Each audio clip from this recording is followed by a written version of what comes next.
शादी का मंडप सजा था, सब ठीक चल रहा था। सारे इंतजाम करके लड़की पक्ष बारात आने का इंतजार कर रहा था।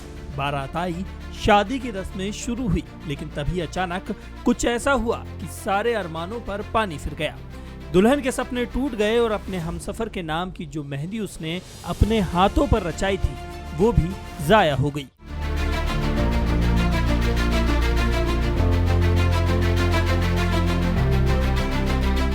पन्ना के अजयगढ़ से एक चौंकाने वाला मामला सामने आया है। यहाँ के बहिरवारा गांव में एक बेटी के अरमानों पर उस वक्त पानी फिर गया जब दूल्हे के परिवार ने दहेज में 1 लाख रुपए की डिमांड कर दी। रस्मों के बीच की गई इस मांग के बाद दोनों पक्षों के बीच विवाद हो गया। आखिरकार सिंहपुर से आई बारात बिना शादी के ही वापस लौट गई।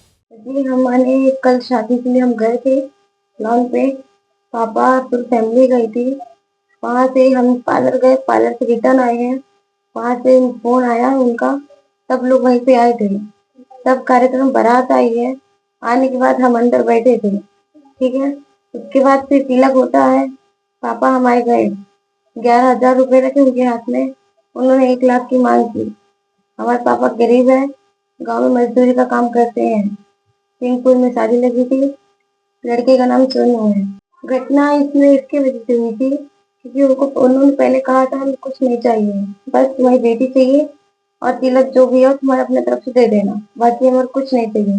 पर उन्होंने फिर भी, हमारे पापा ने जितना हो सका उतना उनके हाथ पे रखा था, फिर भी उन्होंने 1 लाख की मांग की बाद में।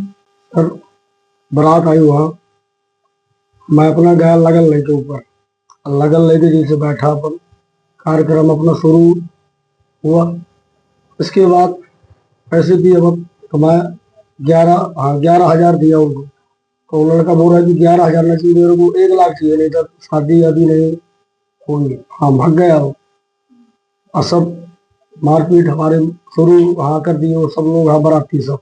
हंगामा, विवाद और शादी टूटने के बाद ये पूरा मामला थाने पहुंच गया। बारात के वापस लौटते ही दुल्हन का परिवार थाने पहुंचा और दूल्हे पक्ष के खिलाफ शिकायत दर्ज कराई। अब पुलिस इस पूरे मामले की जांच कर रही है। लड़की पक्ष उपस्थित आए, जिनने बताया कि शादी और दूल्हे द्वारा वर पक्ष द्वारा शादी नहीं की जा रही है और वहां मारपीट हुई थी और दहेज को लेकर मांग की उन्हें शिकायत की थी, जो थाने पर साधारण मारपीट और दहेज एक्ट के अंतर्गत अपराध पंजीबद्ध कर लिया गया है और उसमें वैधानिक कार्रवाई की जा रही है। क्या मांगा था, क्या बताया उन्होंने बताया कि इस दौरान उनसे 1 लाख रुपए की मांग की गई थी जी। और फिर शादी हो पाई है या नहीं हो पाई? शादी नहीं हुई है, दोनों पक्षों में विवाद होने के कारण।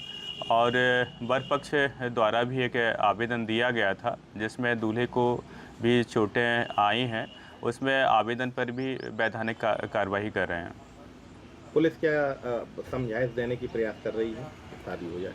हाँ, उस दौरान दोनों पक्षों को समझाइश दी गई थी क्योंकि दोनों पक्षों की बात थी वर वधू पक्ष को लेकर, लेकिन उसमें आपस में उनका बात नहीं बन पाई। दोनों पक्षों से दोनों पक्षों से आवेदन दिए गए थे, जिस पे से वधू पक्ष के द्वारा FIR दर्ज कराई गई है और वर पक्ष ने एक आवेदन दिया है जो दूल्हे को चोटें हैं।